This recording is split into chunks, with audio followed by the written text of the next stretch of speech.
Hey folks, welcome to today's coffee or tea, iced tea with John. We're beginning, the next three are really important for determining how we deal with false teaching. And why in one sense we shouldn't be scared of it. So there are three different people addressed. We'll look at one today, one tomorrow. So today is Tuesday, tomorrow's Wednesday, and then on Thursday we'll look at the third group. So the first group is just us, ordinary Christians. The second group are the false teachers, and the third group are the true prophets and apostles. So let's just deal with us first. So that's 1 John chapter 4 and verse 4.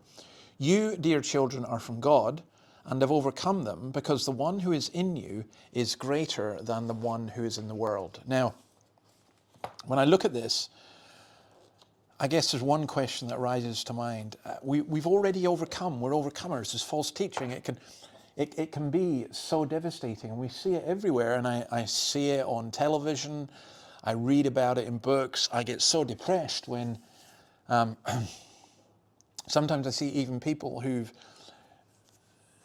been faithful to Christ, they begin to deviate. They begin to be affected by this. I'm reading a book on British evangelical theologians, and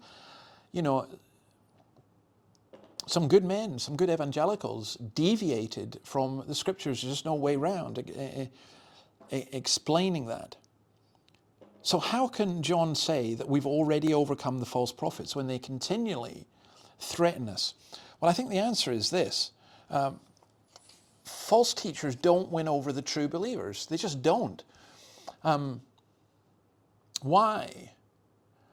I remember my mother-in-law saying, it was a bit hyperbole, but she said, I don't see any problem with she's a godly woman. She said, I don't see any problem with with the whale swallowing Jonah. In fact, if the Bible told me that Jonah swallowed the whale, I'd believe it. Now, some people may regard that as blind faith. But actually, you have to have contours for your faith. And if one of the contours is your own reason, or one of the contours is what this great theologian says, or another contour is your experience, you're in real trouble. But my contour is simply this. The Word of God says this, and so I believe it. Jesus rose from the dead. I believe it. Jesus is the Son of God. I believe it. Jesus came to earth as a human being. I believe it. Jesus will return. I believe it. And that's the core. They're not the peripherals of the faith. I believe in the virgin birth. I believe in the atonement and so on. And as I say, the thing that shocked me so much about Steve Chalke was his willingness, not so much to go along with progressive politics, but in the name of progressive politics, to give up on the atonement, which he called, if I remember rightly, what was it? God-sponsored child abuse or something, to give up on so much of the scriptures just so that he could get the true message of Jesus. But true Christians remain true to the faith because we apply the test of truth. Jesus said about this, he said, they'll never follow a stranger. They'll never follow the false shepherd. They will run away from him because they do not recognize a stranger's voice. The Antichrist wolf, if you like, may come in sheep's clothing, but when we hear him speak, we know. We know. Because, what does it say? The one who is in you is greater than the one who is in the world.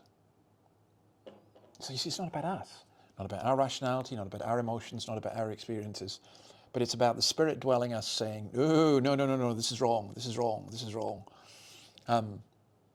If they don't speak according to the word, this is wrong. So, we don't have confidence in ourselves or our own abilities, but because He is the truth, we are, what does it say again? We overcome. Or what Paul says in Romans 8:37, we are more than conquerors through Him who loved us. So no, keep proclaiming the truth. The Lord's people will recognize it.